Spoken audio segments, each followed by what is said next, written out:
નમસ્કાર વિદ્યાર્થી મિત્રો, ધોરણ 12 કોમર્સ અર્થશાસ્ત્ર વિષયમાં આજે આપણે નવા પ્રકરણની શરૂઆત કરીશું. પ્રકરણ 9 વિદેશ વ્યાપાર.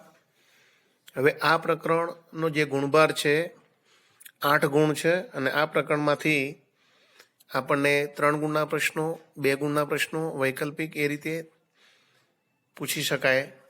બીજું કે આ પ્રકરણમાંથી આ વર્ષમાં 2021ની જે બોર્ડની આપણી એક્ઝામ આવે એની અંદર કેટલાક પ્રશ્નો પૂછાવાના નથી, તો એ અંડરલાઇન કરી નાખજો, ટીક કરજો, એના ઉપર ચોકડી મારી દેજો.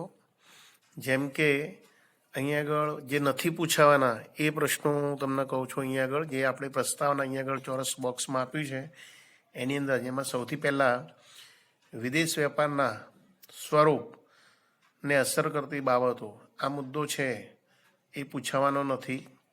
વિદેશ વેપારની પ્રવર્તમાન સ્થિતિ એટલે કે 9.4, 9.5 છે એ મુદ્દો છે. 9.3, 9.5 વિદેશ વેપારની પ્રવર્તમાન સ્થિતિ, 9.6 વિશ્વ વેપારમાં ભારતનો હિસ્સો કેટલો છે એ પ્રશ્ન નથી પૂછાવાનો, અને 9.7 જેમાં ભારતમાં વિદેશ વેપારનું કદ, સ્વરૂપ અને દિશા. બરાબર, તો અહીંયા આગળ 1 એટલે કે 9.3, 9.5, 9.6 અને 9.7 જે આ 4 ટોપિક છે, 4 મુદ્દા છે, એ આ બોર્ડની આ વખતની પરીક્ષા માટે આપણે તૈયાર કરવાના નથી. એ સિવાયના એટલે કયા, તો આપણે સૌથી પહેલાં 9.1 આંતરિક વેપાર અને વિદેશ વેપાર, 9.2 વિદેશ વેપારના કારણો, 9.4 આંતરિક વેપાર અને વિદેશ વેપારનો તફાવત, ત્યારબાદ આપણે લેણદેણ તુલાનો તફાવત, બરાબર, અને હુડિયામણનો દરનો ખ્યાલ. આટલી બાબતો આપણે આ પ્રકરણમાં ચલાવીશું, એના વિશે આપણે ચર્ચા કરીશું. તો અહીંયા આગળ પ્રકરણની શરૂઆત કરીએ. શરૂઆતમાં પ્રસ્તાવના આપી છે અને પ્રસ્તાવનામાં આપણને એવું કહેવામાં આવ્યું છે કે ભાઈ આજે કોઈ પણ દેશ અન્ય દેશ સાથે વેપારની પ્રક્રિયા કરે છે તો સૌથી પહેલાં પ્રશ્ન થાય કે વેપાર એટલે શું? તો કે સામાન્ય રીતે નફાના ઉદ્દેશથી ચીજ વસ્તુઓની આપ-લે કરવાની જે પ્રવૃત્તિ, વિનિમય કરવાની પ્રવૃત્તિ, એને આપણે વેપાર તરીકે ઓળખીએ છીએ. તો કે અહીંયા આગળ આપણા દેશની અને તેમજ દરેક દેશની ભૌગોલિક હદ નિર્ધારિત હોય છે. દેશની હદની બહાર જવા આવવા પર કાયદાકીય નિયંત્રણો અને ક્યારેક પ્રતિબંધો પણ હોય છે. તો પછી આપણા દેશમાં અહીંયા વિવિધ પ્રકારની જે વસ્તુઓ આપણને પ્રાપ્ત થાય છે, દાખલા તરીકે અહીંયા કહે છે કે ભાઈ તમને કોરિયાનું ફ્રીજ પ્રાપ્ત થાય છે, જાપાનનું ટીવી મળે છે, જર્મનીની કાર, ખેતરોમાં અમેરિકાના ટ્રેક્ટર, મોલમાં યુકેના બૂટ, કપડાં સી રીતે પ્રાપ્ત થાય છે. બરાબર, આ પ્રશ્ન છે. તો શું આપણે જાણીએ છીએ કે આપણા ઘરમાં આ બધી વસ્તુઓ કેવી રીતે પ્રાપ્ત થાય છે? રસ્તા ઉપર જે વાહનો બરાબર ચાલે છે એ વાહનો, તેમજ વાહનોમાં જે આપણે પેટ્રોલ પુરાવીએ છીએ, ડીઝલ, એ ક્યાંથી પ્રાપ્ત થાય છે? અખાતી દેશોમાંથી આવે છે. કેવી રીતે આવે છે? શા માટે આપણે બીજા દેશમાંથી લાવવું પડે છે? આ બધી જે બાબતોની ચર્ચા આપણે આ પ્રકરણમાં કરવાની છે. આ પ્રકરણમાં એક સાદો તમને એક અર્થ સમજાવે છે કે ભાઈ વિદેશ વેપાર એટલે શું. તો એક આ વાક્ય સાદું અંડરલાઇન કરજો કે ભાઈ દેશની હદ બહારથી આવતી વસ્તુઓ, સેવાઓ, ટેકનોલોજીની વગેરેને આપ-લે થાય તો તે વિદેશ વેપાર કહેવાય છે. ફરી એકવાર આ વાક્ય અંડરલાઇન કરજો. દેશની હદ બહારથી, હદ એટલે આપણી ભૌગોલિક જે સરહદ બનાવેલી હોય, તો કે દેશની સરહદ બહારથી વસ્તુઓ, સેવાઓ, ટેકનોલોજીની વગેરેની આપ-લે થાય તો તે વિદેશ વેપાર કહેવાય છે. તો આજે આપણે આ પ્રકરણ જે વિદેશ વેપાર છે એની અંદર વેપાર એટલે શું, આંતરિક વેપાર અને વિદેશ વેપાર વચ્ચે શું તફાવત છે, એ વગેરે મુદ્દાની આપણે ચર્ચા કરીશું.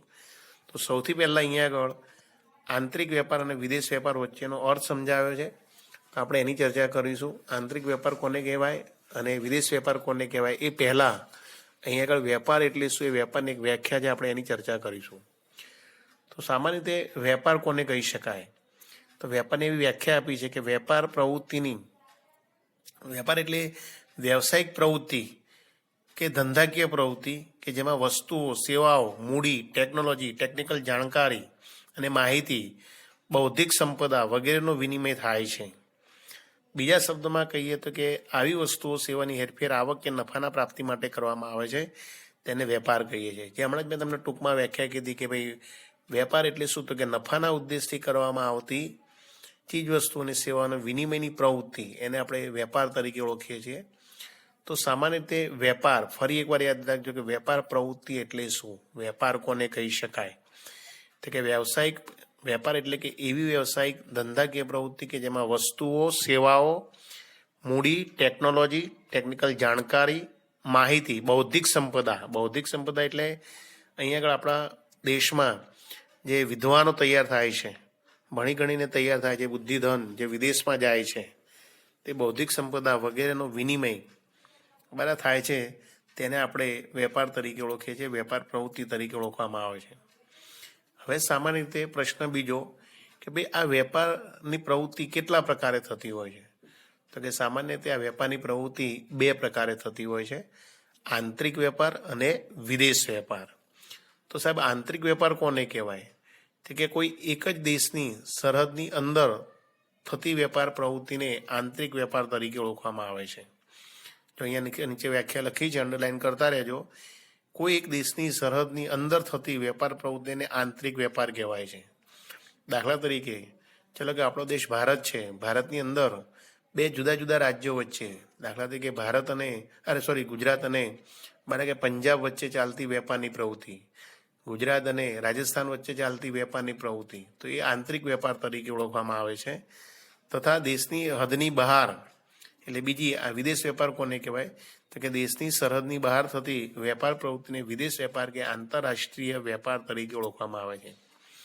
હવે આપણે કોઈ બીજા દેશ સાથે વેપાર કરીએ છીએ, દાખલા તરીકે ભારત અને અમેરિકા વચ્ચે ચાલતો વેપાર, ભારત અને ચીન વચ્ચે ચાલતો વેપાર, ભારત અને અખાતી દેશો વચ્ચે પેટ્રોલિયમ પેદાશોની જે હેરફેર થાય છે એનો વેપાર વગેરે આંતરરાષ્ટ્રીય વેપાર તરીકે ઓળખાય છે. તો વિદ્યાર્થી મિત્રો, અહીંયા તમને આ એક 2 ગુણનો નાનો સવાલ સમજાયો હશે કે ભાઈ વેપાર એટલે શું, વેપાર કેટલા પ્રકારે થાય છે, આંતરિક વેપાર એટલે શું અને વિદેશ વેપાર એટલે શું. આ પ્રશ્નની ચર્ચા અહીંયા આગળ આપણે પૂર્ણ કરીએ છીએ. હવે પ્રશ્ન બીજો છે કે ભાઈ વિદેશ વેપાર માટેના કારણો. અહીંયા આગળ પ્રશ્ન એમ થાય છે કે આપણે અન્ય દેશ સાથે વેપાર શા માટે કરવો પડે છે? આપણે બીજા દેશ સાથે વેપાર શા માટે કરવો પડે છે? આપણે ભૌગોલિક સરહદની બહાર વેપાર કરવો પડે છે, તો એના કારણો શું હોઈ શકે? પરીક્ષામાં તમને આવો પ્રશ્ન પૂછાય કે ભાઈ વિદેશ વેપાર ઉદ્ભવવા માટેના જવાબદાર કારણોની ચર્ચા કરો.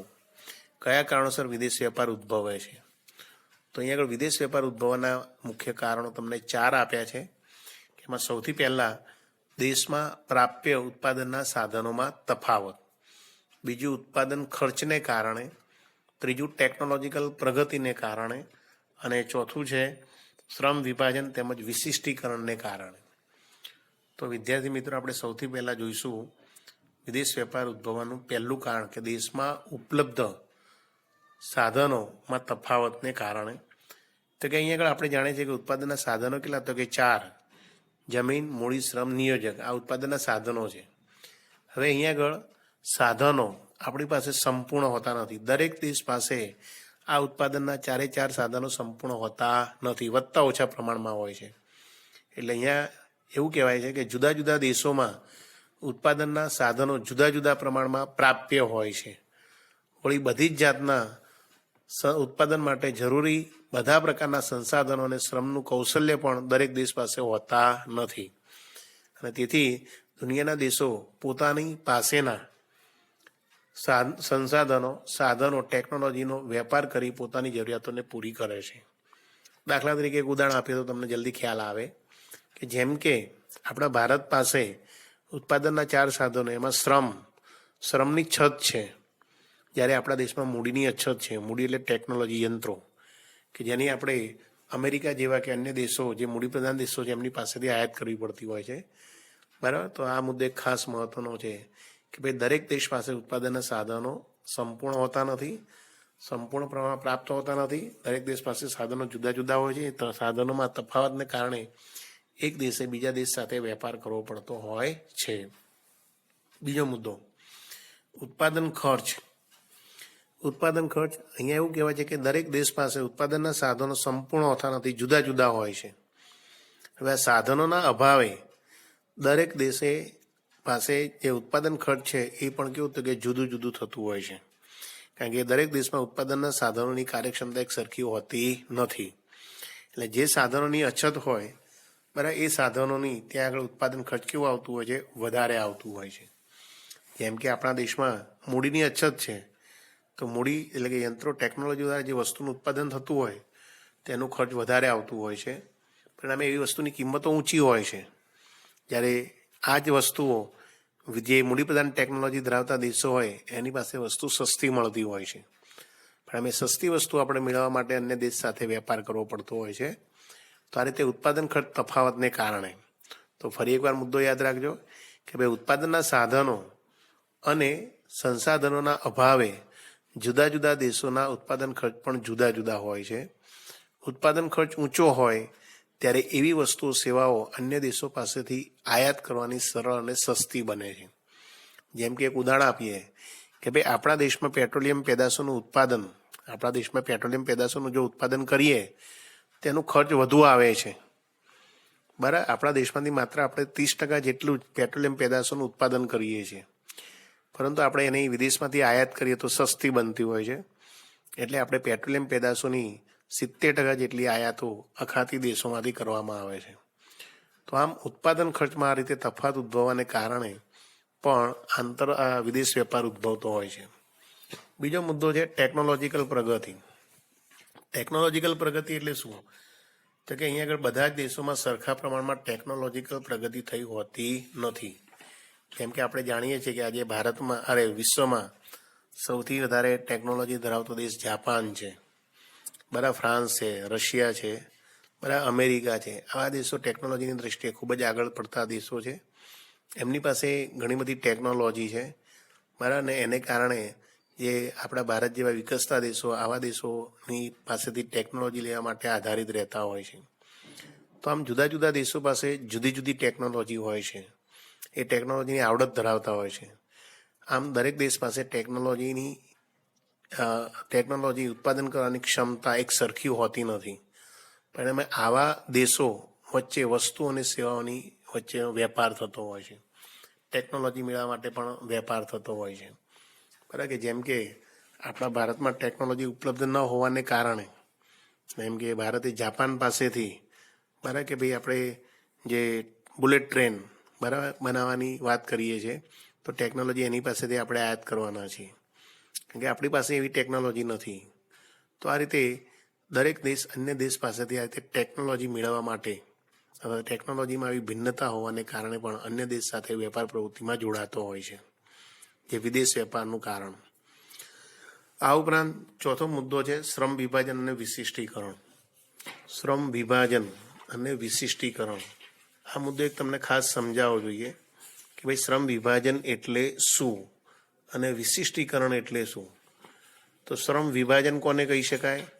તો સામાન્ય રીતે શ્રમ વિભાજન એટલે દરેક વ્યક્તિ પોતે કામ કરવા માટેની જે કૌશલ્ય ધરાવે છે એક સરખું હોતું નથી. દરેક વ્યક્તિમાં પોતાની ઉત્પાદન કરવા માટેની ક્ષમતા, કૌશલ્ય જુદું જુદું હોય છે.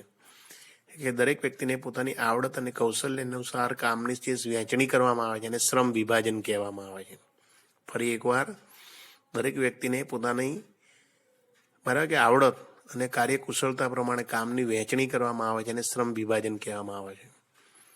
તો અહીંયા આગળ દરેક દેશમાં શ્રમની ઉત્પાદકતા, કૌશલ્ય અને નિયોજન શક્તિ અલગ અલગ હોય છે, બરાબર. શ્રમની ઉત્પાદકતા, કૌશલ્ય, આવડત અને નિયોજન શક્તિ એ બધા દેશોમાં કેવી હોય છે? જુદી જુદી હોય છે. તેથી દેશો વચ્ચે શ્રમ વિભાજન અને વિશિષ્ટીકરણ જોવા મળતું હોય છે. એટલે કે અમુક શ્રમ અમુક પ્રકારની વસ્તુ અને સેવાના ઉત્પાદનમાં વધુ આવડત ધરાવતો હોય તો તે દેશ તેવી વસ્તુનું ઉત્પાદન કરી તેમાં ઉત્પાદન વૈવિધ્ય એટલે કે વિશિષ્ટીકરણ કરી એવી વસ્તુઓની બીજા દેશમાં તેની નિકાસ કરે છે અને જરૂરી વસ્તુઓની આયાત કરે છે. ટૂંકમાં ઉદાહરણ આપીએ તો ખ્યાલ આવે કે જેમ કે આપણો ભારત અને પાકિસ્તાન વચ્ચેનો વેપાર. હવે ભારત છે, આપણા ભારત દેશમાં ચલો ભાઈ કપાસનું પણ ઉત્પાદન થાય છે, શેરડી પણ ઉત્પાદન થાય છે. કપાસને કારણે ભારતમાં સૂત્ર કાપડ ઉદ્યોગ પણ છે અને શેરડીનું ઉત્પાદન થાય છે એને કારણે ખાંડ ઉદ્યોગ પણ છે. પાકિસ્તાનમાં પણ કપાસ અને શેરડીનું બંનેનું ઉત્પાદન થાય છે.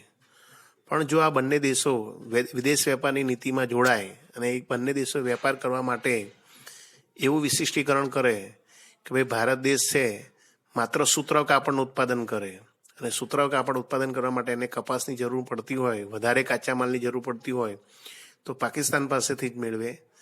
બરાબર.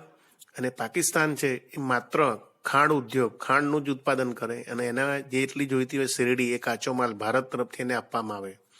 તો બંને દેશો બરાબર કે કોઈ એક જ વસ્તુ, દાખલા તરીકે ભારત છે માત્ર સુતરાઉ કાપડ અને પાકિસ્તાન છે માત્ર ખાંડ ઉદ્યોગ સ્થાપશે, તો બંને દેશો એકબીજાની વસ્તુઓની આયાત કરીને બંને વચ્ચે વિશિષ્ટીકરણની પ્રક્રિયા શક્ય બને અને વેપાર સરળતાથી શક્ય બની શકે. તો આમ શ્રમ વિભાજન અને વિશિષ્ટીકરણને કારણે પણ વિદેશ વેપાર ઉદ્ભવતો હોય છે. તો આજે દુનિયાના દરેક દેશો શ્રમ વિભાજન અને વિશિષ્ટીકરણની બાબતમાં સમજૂતીઓ કરીને પણ વિદેશ વેપારની પ્રક્રિયામાં જોડાતા હોય છે. તો આમ વિદેશ વેપાર ઉદ્ભવવાનું એક આ કારણ છે. બરાબર. તો આમ ઉત્પાદનના વિદેશ વેપારના મુખ્ય 4 કારણો કયા કયા જોયા આપણે? તો સૌથી પહેલા દેશમાં ઉપલબ્ધ ઉત્પાદનના સાધનોમાં તફાવતને કારણે, દરેક દેશો પાસે ઉત્પાદનના સાધનો એક સરખા હોતા નથી એને કારણે.